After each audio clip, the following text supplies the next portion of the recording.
دوستو یاد رکھنا، تگڑا اور مضبوط جوان پتہ کون ہوتا ہے؟ جس کی نظریں پوری طرح اس کے کنٹرول میں ہوں۔ یہ علامت جوانی ہے۔ جس آدمی کا پوری طرح، دو لوگ دنیا میں کبھی کوئی کارنامہ سر انجام نہیں دے سکتے، ایک جو حرام کھاتا ہو، استغفر اللہ، ایک جس کی نظر ناپاک ہو۔ توبہ استغفر اللہ۔ محمد بن قاسم جب یہاں آئے تھے نا، تو ایک دن بڑے پریشان تھے، تو ایک بزرگ کہنے لگے آپ کیوں پریشان ہیں؟ کہنے لگے راجہ دہر سے مقابلہ ہے اور ہماری فوج تو سندھ کے رستے بھی نہیں جانتی، زبان بھی نہیں جانتی، لڑیں گے کیسے؟ اللہ، دو چار دن کے بعد ان بزرگوں کی دوبارہ محمد بن قاسم سے ملاقات ہوئی تو بڑے خوش تھے۔ کہا اب آپ کیوں خوش ہیں؟ کہنے لگے وہ میرا مقابلہ نہیں کر سکتا، میں نے تحقیق کر لی ہے۔ کہا کیوں؟ کہنے لگے نظر کا گندہ ہے، استغفر اللہ، اور جو نظر کے گندے ہوتے ہیں وہ میدانوں میں ٹھہرا نہیں کرتے۔ بجا فرمایا۔ میدان کے لیے نکلنے کے لیے پاک جوانی کی ضرورت ہوتی، تطہیر مزاج ہونا ضروری ہوتا ہے، پاکیزہ افکار اور سچی اور سچی ستھری سوچوں کا ہونا ضروری ہوتا ہے۔ بے شک۔ اس لیے فرمایا کہ میرا مقابلہ نہیں کر سکتا۔ حضرت عبداللہ ابن حذافہ کمرے میں تھے تو وزیر کی بیٹی اندر سجی سنوری پہنچ گئی۔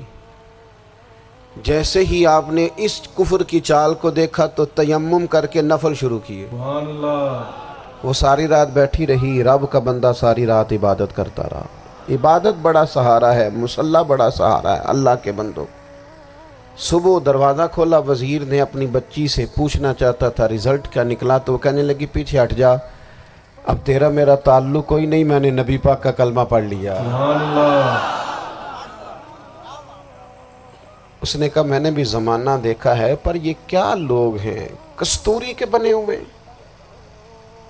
سندل سے دھلے ہوئے، کہ میں ساری رات کمرے میں رہی اور 100 اور 1000 آدمی جس جوان کا مقابلہ نہ کر سکے، اتنا طاقتور جوان کمرے میں رہا اور اسے نظر اٹھا کے نہ دیکھا۔ سبحان اللہ۔ او کچا رنگ للاری والا جڑا چڑھدا تے لیندا رہندا ہے، اے عشق تیرے دا رنگ محمد چڑھیا پھر نہیں لیندا۔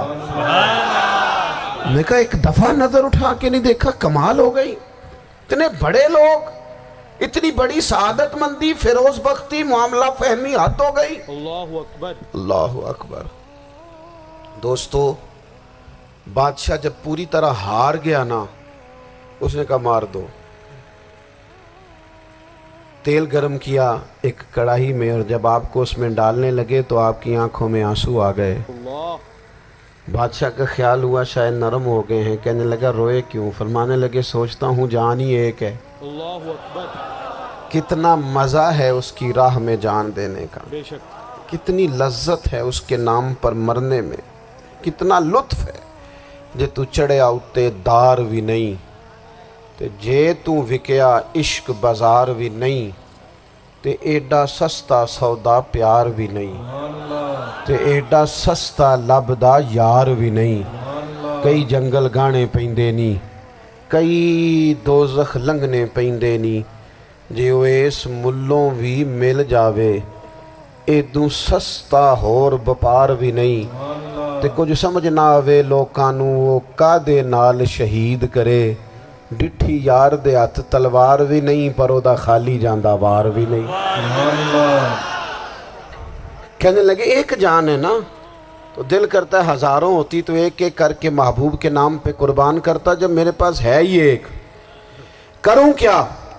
حضرت عبداللہ ابن حذافہ رضی اللہ تعالیٰ عنہ رضی اللہ تعالیٰ۔ جب روئے اور بادشاہ نے یہ بات سنی تو بادشاہ اٹھ کے کھڑا ہو گیا، سارے وزیروں مشیروں کو کہنے لگا تم نے کہا تھا نا بندہ ضائع کرنے والا نہیں، یہ بھی ضائع کرنے والا نہیں۔ کہنے لگا میرا ماتھا چومو، تم جیسے لوگوں کو قتل نہیں کرنا چاہیے، آزاد کرنا چاہیے۔ سبحان اللہ۔ عزیز اپنی زندگی سے نا یہ بہت زیادہ ہرس، ہوس، طمع، اور یہ کسی بات کی بھی ہو، ہرس صرف پیسوں کی نہیں ہوتی ہے، شہرت کی بھی ہوتی ہے،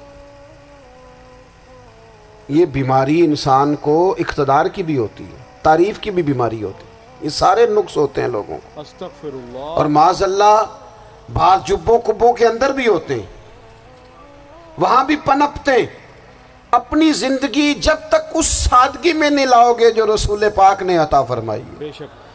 جب لوگ آسانیوں میں پوری طرح الجھ گئے تو پھر وہ دور ہوئے اور کفر چڑھ گیا۔ دوسری بات، اللہ کے محبوب صلی اللہ تعالی علیہ وسلم کی محبت ہم سے تقاضا کرتی ہے کہ ہم اس مشن کے لیے کام کریں جس مشن کے لیے رسول پاک نے کام فرمایا ہے۔ بے شک ہم سارے کام بڑے مضبوطی سے، سوچ سمجھ کے، تدبر سے، حکمت سے، تقاضوں کو مد نظر رکھتے ہوئے کرتے ہیں سارے کام۔ دین کے کام میں ہمارا مزاج نہیں ہوتا، استغفر او اللہ۔ ہو جائے گا جی، آپ بسم اللہ پڑھیں جی، شروع کریں جی۔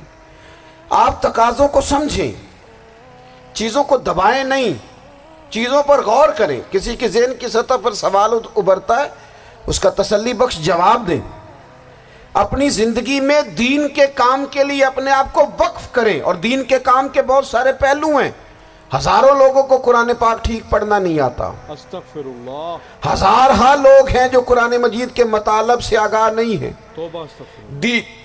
دین کی بنیادی ضروریات سے لوگ نابلد ہیں۔ میں آپ کو کس طرح یہ بات سمجھاؤں کہ ہزاروں کی تعداد میں طلاقیں اس لیے ہوتی ہیں کہ مردوں کو طلاق کے مسئلے نہیں آتے، توبہ استغفر اللہ۔ انہیں پتہ نہیں ہے کہ مجھے حقوق زوجین کے معاملے میں کیسے چلنا۔ ڈھیر سارے گھروں میں تباہی اس لیے ہے کہ تربیت اولاد کا دینی منہج ہمیں نہیں پتا۔